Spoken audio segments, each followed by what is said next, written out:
Hello guys, नमस्ते सबको। तो आज मैं सोचा कि आज एक ऐसे वीडियो बनाते हैं कि जिसमें मैं बताऊंगा कि मेरे चैनल में मैं किस टाइप का वीडियोस डिस्कस करता हूँ और ये चैनल का अल्टीमेट गोल क्या है। ठीक है। तो अब देखिए, मैं लगभग ये स्टॉक मार्केट में ऑलमोस्ट 4 साल से हूँ, मतलब 2020 साल से। तो मेरा भी जो भी इन्वेस्टमेंट फिलोसॉफी था वो ओवर द पीरियड इवॉल्व हो रहा है। ठीक है। तो मैं एक क्या चीज देखा हूं ना, कि इंडिया में टोटल 6000 से भी ज्यादा स्टॉक लिस्टेड है। मैं अगर उसका 1% भी बताऊं तो 6000 का 1% होता है 60 स्टॉक्स।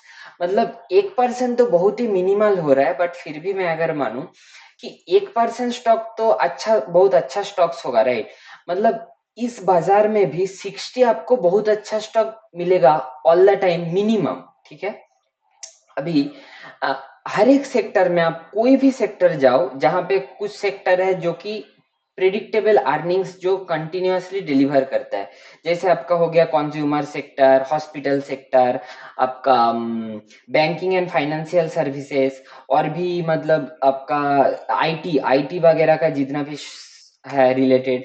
तो ये सब होता है कि जो ईयर आफ्टर ईयर स्टेबिली ग्रोथ करता है।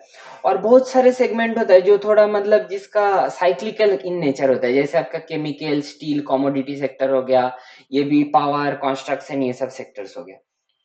तो मेरा ये मानना है कि हर एक सेक्टर में अच्छा स्टॉक्स भी है, खराब स्टॉक्स भी है। अभी अगर आप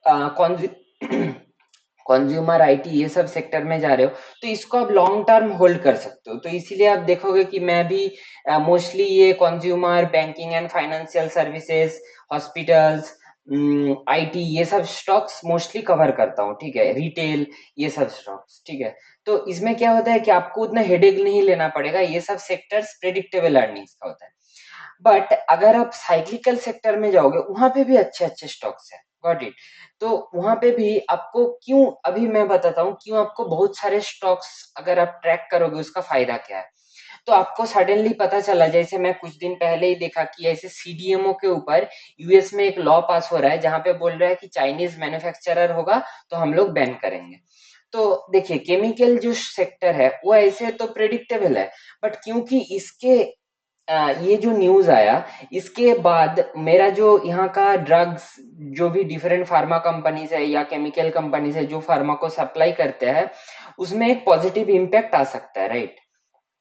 तो अगर मेरे पास फार्मा सेक्टर का सबसे बेस्ट शेयर है, केमिकल सेक्टर का सबसे बेस्ट शेयर है, तो मुझे जब इस टाइप का अपॉर्चुनिटी मिलेगा, तब मैं उसको अपने पोर्टफोलियो में इंक्लूड कर सकता हूँ।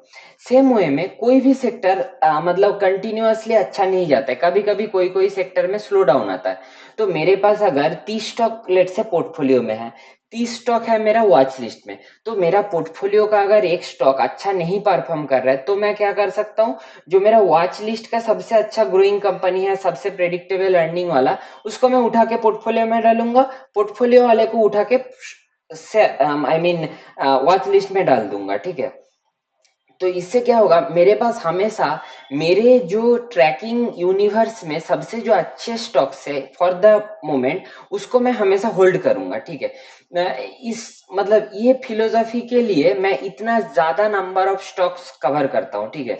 क्योंकि अगर आप ज्यादा नंबर ऑफ स्टॉक्स के ऊपर हमेशा ट्रैक करोगे, तो आपको क्या होगा कि आपको हमेशा आपके पास में ऑप्शंस रहेगा। और एक ये भी बात है कि लोग बोलते हैं कि कॉन्सेंट्रेटेड पोर्टफोलियो, कॉन्सेंट्रेटेड पोर्टफोलियो। हाँ, तो ये बात है कि आपके अंदर अगर मतलब उस टाइप का रिस्क टेकिंग कैपेबिलिटी है कि मैं बस अपने टॉप 4 5 स्टॉक्स होल्ड करके रह सकता हूँ, तो you are good enough to go with the concentrated portfolio. But अगर आपके अंदर वो डर लगा रहता है, या फिर कभी भी वो 4 स्टॉक में से एक मान लीजिए जब गिर रहा है, तो उस समय आपका जो नर्व्स है उसको कंट्रोल करना थोड़ा मुश्किल है। तो इसीलिए अगर आप ज्यादा मेहनत करोगे, सारे कंपनीज को ट्रैक कर पाओगे, तो क्या होगा कि आपके पास ऑप्शंस रहेगा और कॉन्विक्शन भी रहेगा कि हाँ, कोई भी अगर सेक्टर में स्टॉक प्राइस गिरने से कोई फर्क नहीं पड़ता, बट कुछ न्यूज आया, मैनेजमेंट में आके कॉन कॉल में बोल रहे हैं कि हम लोग इतना ग्रो नहीं कर पाएंगे इन फ्यूचर, तो उस समय हम लोगों के पास हमेशा ऑप्शंस होना चाहिए। अंडरस्टैंड। सो इसी के लिए मैं इतना ज्यादा शेयर ट्रैक करता हूँ। और ऐसा भी नहीं है कि मैं कुछ शेयर ट्रैक कर रहा हूँ मतलब वो कोई बाय रिकमेंडेशन है। पहली बात तो मैं सेबी रजिस्टर्ड नहीं हूँ, तो बाई सेल रिकमेंडेशन इन्फ्लुएंस तो कुछ बात है ही नहीं। बट फिर भी मैं कभी कभी जो स्टॉक अभी जिसका खराब टाइम चल रहा है उसको भी कवर करता हूँ, क्योंकि उसका बिजनेस मॉडल अच्छा है। तो आपको क्या करना है, आपको उसको वॉच लिस्ट पे डालना है।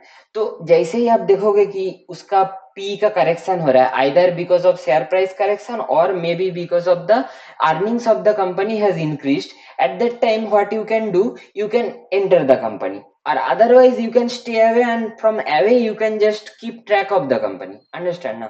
सो यही मेरा मेन फिलोसॉफी है, और मैंने सोचा कि आपके साथ शेयर करूं। तो इस चैनल में मैं मोर नंबर ऑफ स्टॉक शेयर करूंगा, जो अभी के लिए लेट से उतना अच्छे से ग्रो नहीं कर रहा है, बट उसका प्रीवियस ग्रोथ रेट या इन जनरल बिजनेस मॉडल अच्छा है उसको भी मैं कवर करूंगा। जो बहुत अच्छे से ग्रो कर रहा है, मतलब एक्सेप्शनल रिजल्ट कर रहा है, उसको तो कवर करूंगा ही। और मेरा हमेशा लक्ष्य ये रहता है कि मैं हर एक सेक्टर का जो सबसे तेजी से ग्रो करने वाला एक दो प्लेयर को मैं हमेशा कवर करूं।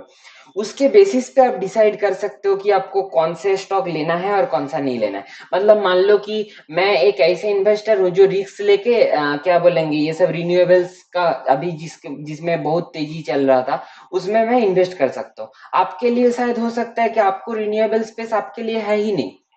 जैसे मैं अगर खुद के भी बारे में बताऊं, मेरे पोर्टफोलियो में कोई भी रिन्यूएबल स्टॉक, कोई भी कंस्ट्रक्शन स्टॉक कुछ नहीं है, ठीक है, क्योंकि मुझे वो सब समझ नहीं आता है। बट आपको अगर मैं उस सेक्टर का भी अच्छे अच्छे कंपनीज को ट्रैक करूंगा, क्योंकि मुझे अच्छा नहीं लगता है, बट मुझे जो समझ में आ रहा है वो सुन के आपको अच्छा लगे हो सकता है, बट आपको उसको खुद से अच्छे से एनालाइज करके ही अपने हार्ड एंड मनी को डिप्लॉय करना है। मैं बोल रहा हूँ उसके बेसिस पे नहीं, क्योंकि देखिए कल को अगर मुझे उस कंपनी में कुछ प्रॉब्लम दिखा, हो सके कि मैं उसका वीडियो इमीडिएटली नहीं बना पाया, मैं उसको बेच के निकल गया, आप फंस जाओगे ना।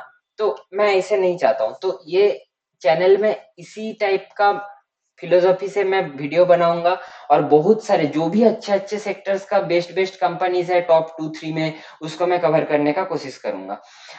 और कोई भी रिकमेंडेशन नहीं, कोई इन्फ्लुएंस नहीं होना है। और मैं क्या चाहता हूँ ना, इस बिजनेसेस को एनालाइज करके आपको भी बिजनेस का नॉलेज मिले।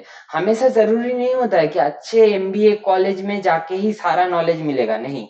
आपको ये सारे बिजनेसेस क्या है, रियल वर्ल्ड में ओरिजिनली बिजनेस कर रहे हैं, राइट। तो इससे भी आपको बहुत कुछ सीख मिलेगा। तो इसको आप एडुकेशन इससे लीजिए, ये मेरा कहना है। तो यही था आज का छोटा सा video. Thank you all, and like happy weekend.